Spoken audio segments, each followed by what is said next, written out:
Hey everyone, it's Brandon Renas here. Today we are going to talk about the minimum wage, the living wage, and whether either one of them is better than the other or neither is the better option for all of us. Now when we talk about these topics, we need to be educating ourselves and understanding why is it that we need so much more money per person? Why is it that people are so poor now while the minimum wage is where it's at? Some of these states it's at all-time highs. Why do we have such a poor society all of a sudden? I want to think about the minimum wage from the perspective of an employer for a few minutes. Now, I've been an employer, I've hired people, I've fired people, I've been down that road. And I want you to think about it from a greedy, evil business owner's perspective, which happens to be the title that a lot of business owners get nowadays. It's kind of frustrating and sad, and obviously there are some bad ones. But a business owner, we're only going to hire somebody if we have a need. So we need something to be filled, we need some help, we need something. And then we're not going to hire someone for a loss. So the higher the minimum wage is set at, the less likely we are to hire someone. So let's say I have a shop that I'm working at continually, and I just do not have enough time to clean it up, sweep it up, and put stuff in a dustpan. Now this is a job that even a 3-year-old could do. I mean, or let's go 4 or 5-year-old. Just a basic person. All I need to do is be able to run a broom and put it in a dustpan. But all of a sudden, the government comes in and tells me, well, you can't hire someone unless it's $8 an hour, or $10 an hour, or $15 an hour. Excuse me. If I can't hire someone for that amount of money, all of a sudden, that's a job that's not going to get done. I could go and hire a 12-year-old kid to do that. I could hire some kid with Down syndrome. But no, I'm not allowed to, because the government tells me I need to discriminate and not hire someone unless they have skills that are worth that. So with me as an employer, I no longer hire someone until they have at least $10 or $15 or $20 an hour worth of skills before I hire them, because I am not going to lose money when I hire someone. That a good businessman doesn't do that. Like, you go bankrupt pretty quick. So this is what these laws do, is they discriminate against those who are poor, those who are needy, those who actually need an opportunity to learn basic skills to have success. It's frustrating to hear about these wage laws and how, oh, we need to do it to help the poor. Well, let's go to a side note. Is it the poor and the needy who have gone to their congressmen and pushed for these regulations for higher minimum wage? In general, the answer is no. Who is it that's pushing the minimum wage laws? Who is it that's out there? We need higher minimum wage. We need it. We need it. We need it. We need to help the poor. We need to help the needy. It's unions and Walmart. Think about that. Unions and Walmart. Why is it that unions are so worried about the minimum wage? Do they really care about the poor that much? Their workers almost never get paid the minimum wage. So why is it that they're so worried about it? Why is it that Walmart, who pays very low wages in general, is so worried about the minimum wage? Well, let's dissect this. So, first of all, let's go with unions.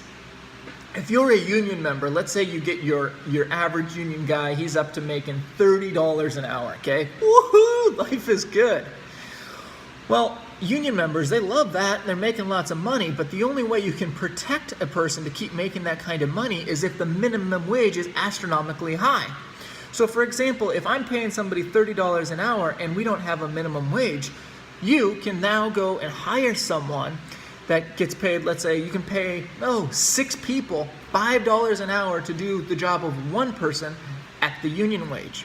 Now granted, these guys might not have the skills, they might not have all the technique and everything else of a union worker, but those 6 people all recognize that, or he, as a business owner, I recognize, hey, with these 6 guys, I can still get done what I could get done with a union worker and more. I can at least have one guy digging a ditch while these 5 guys are trying to figure out what the one union worker could have figured out. Unions are constantly trying to protect their bottom line, and that's their job. You can't hate them for doing that. But that's what they're doing. They're trying to cover their butts, and that's what they do. They do a great job of it.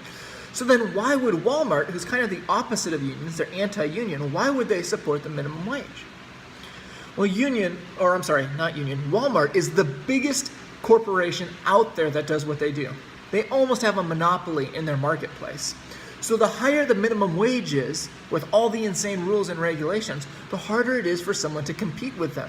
If you want to go in and try to compete against Walmart, you have to compete with all the insane rules and regulations, a lot of which they help control, and you have to pay your workers almost identical to what Walmart pays, if not identical.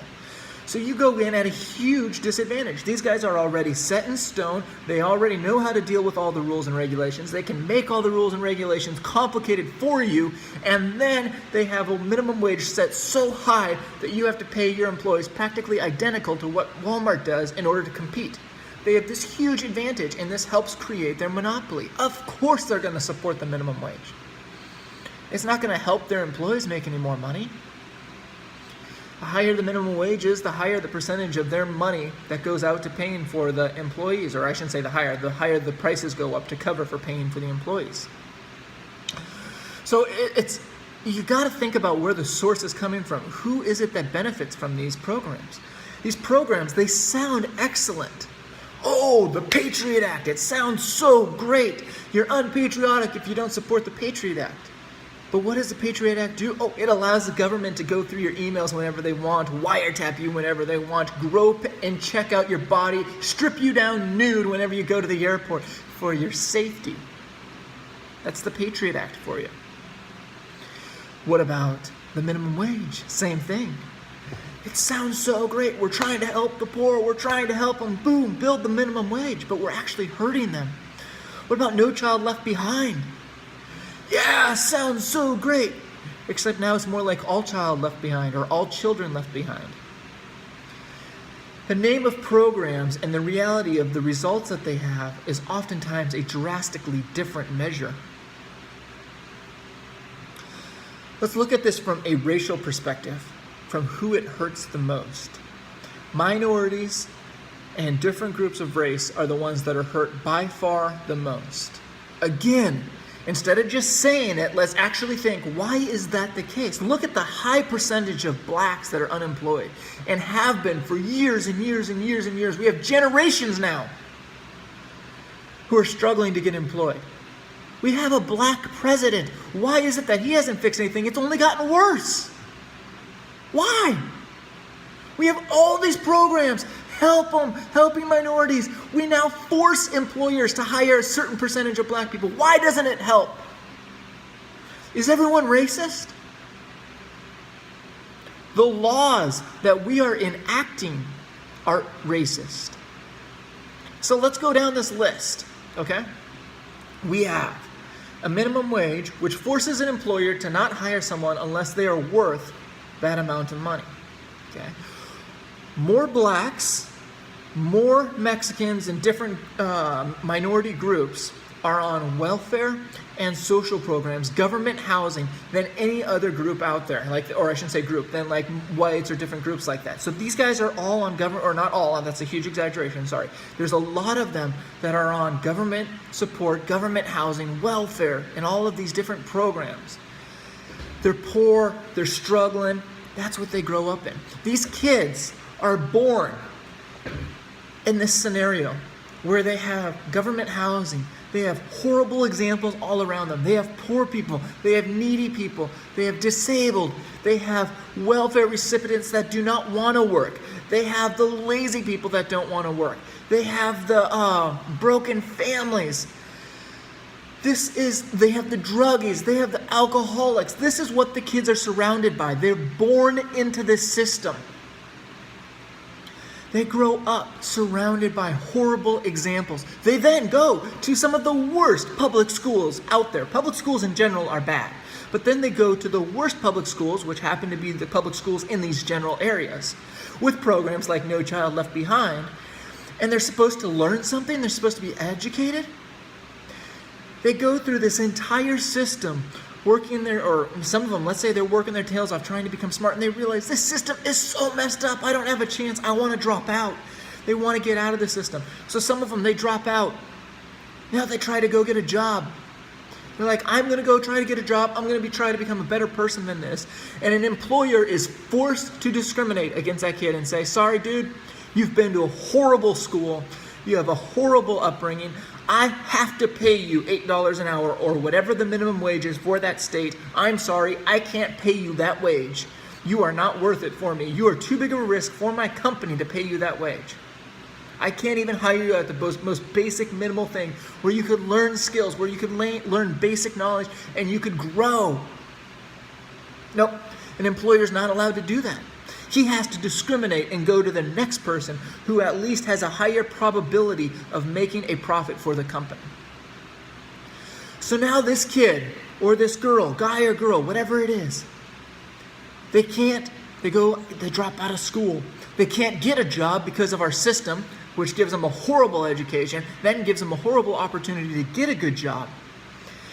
And now the kid doesn't know what to do. He's desperate for money. He ends up in a gang. He ends up selling drugs. They end up as a prostitute.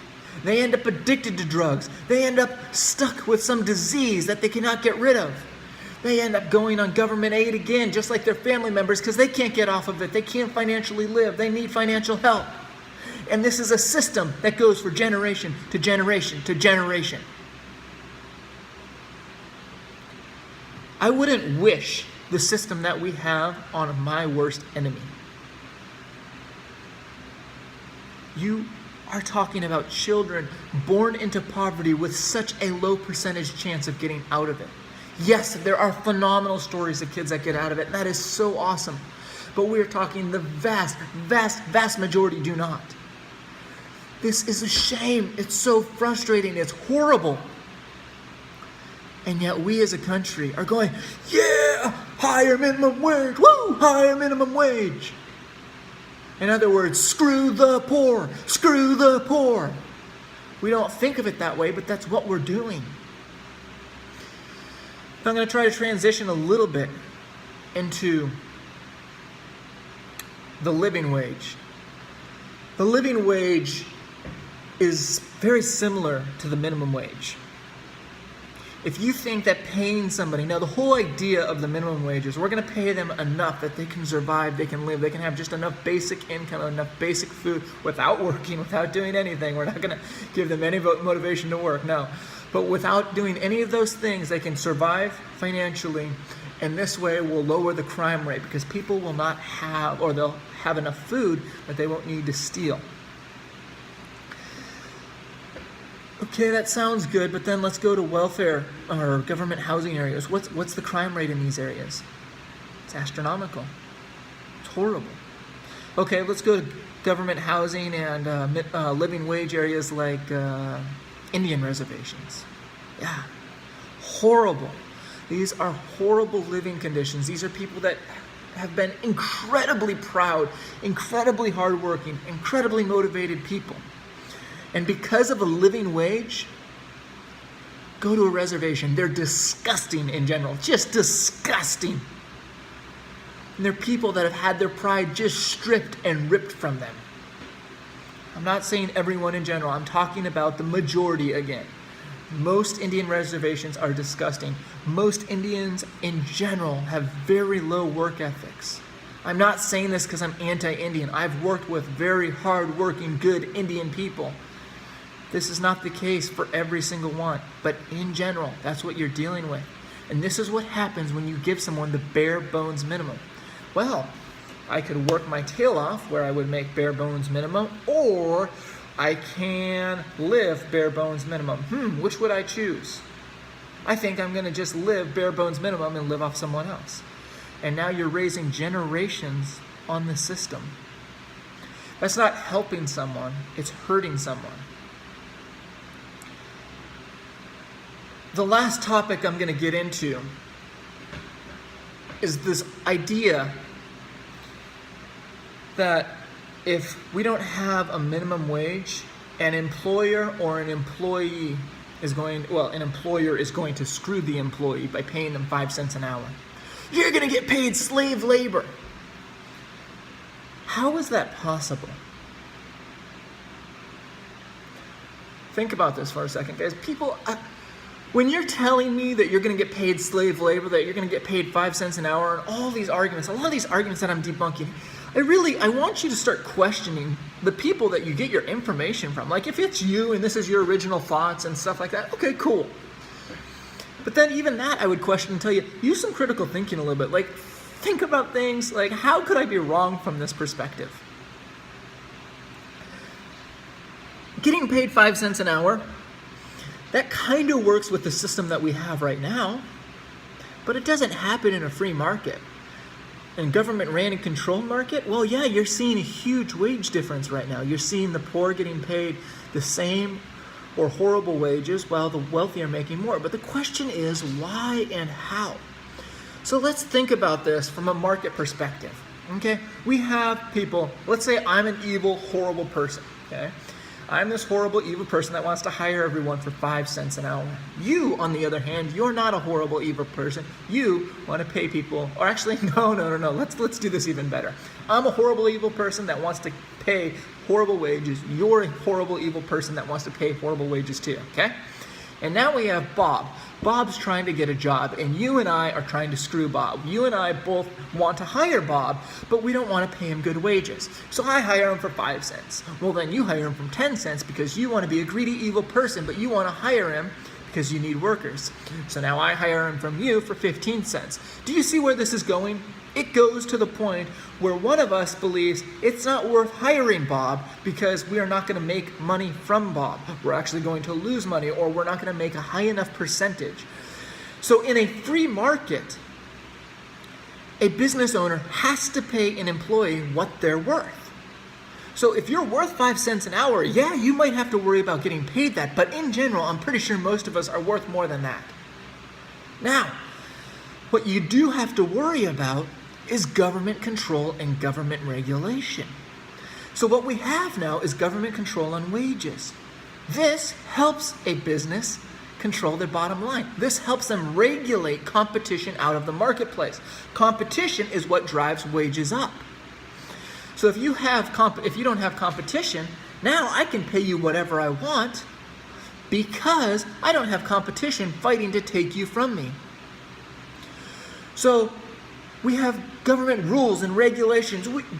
This company needs to have this kind of bathroom. They need to have this. They need to run their business like this. They need to pay Social Security, Medicare, Medicaid. Workman's comp, blah, blah, blah, blah, blah, blah, blah, blah, blah, blah, blah, blah, blah.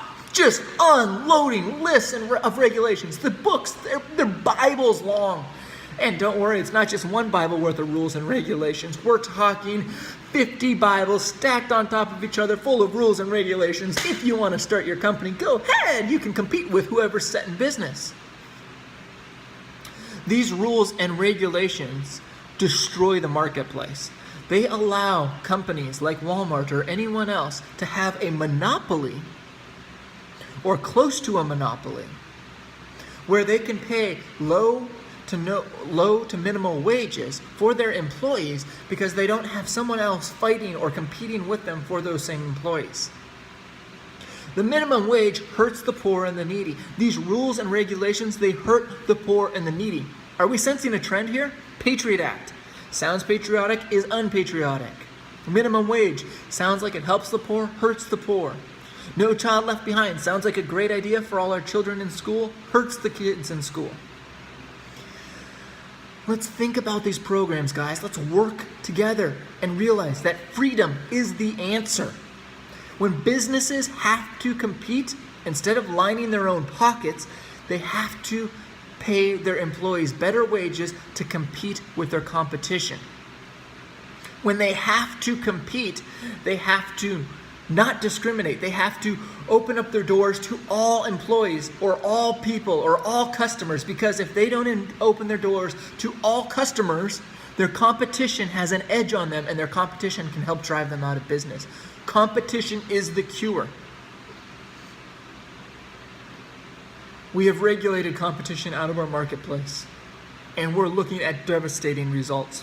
In general, the freest aspect of our marketplace, and it's not even that free, is the technology sector. Isn't it amazing how the technology sector is constantly getting better? It's incredible, the innovations that we have every single day. or every single week, how the price is constantly dropping for quality stuff. You can buy a brick phone nowadays for free. Yeah, that's the price of a brick phone. Nobody even wants the thing. 15 years ago, that was top of the line technology. It's incredible how fast things change. It's beautiful. It's amazing. Look at the most government-controlled sectors. Look at education. It's horrid. It's horrible. Look at medical care. Constantly going up in price. Quality is at best staying even. Astronomical prices. Heavy government control. Look at housing. Constantly going up in price, unless we have a huge recession, which we're probably headed towards again. But in general, constantly going up. Huge, heavy regulation. Banking. You think regulations help things? Look at our banking system. We just had a huge crash. All our banks are upside down again, or a huge percentage of them are upside down again. We're headed towards another crash, and this is with all kinds of rules and regulations.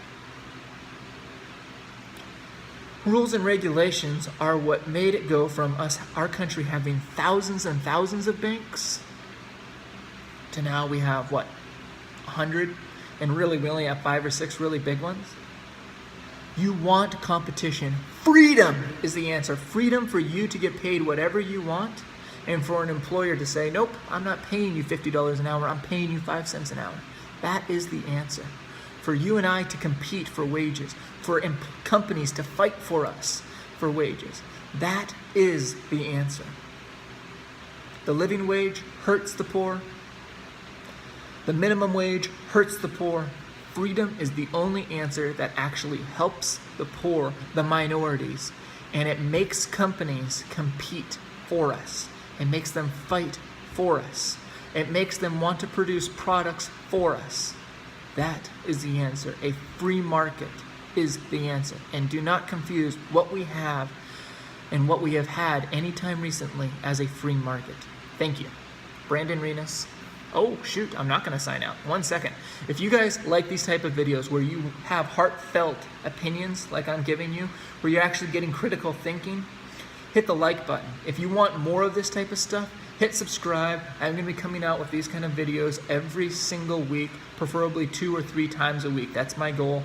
I am here to actually help people use their minds, help to think critically. I am sick and tired of both sides, Fox News and CNN, promoting propaganda.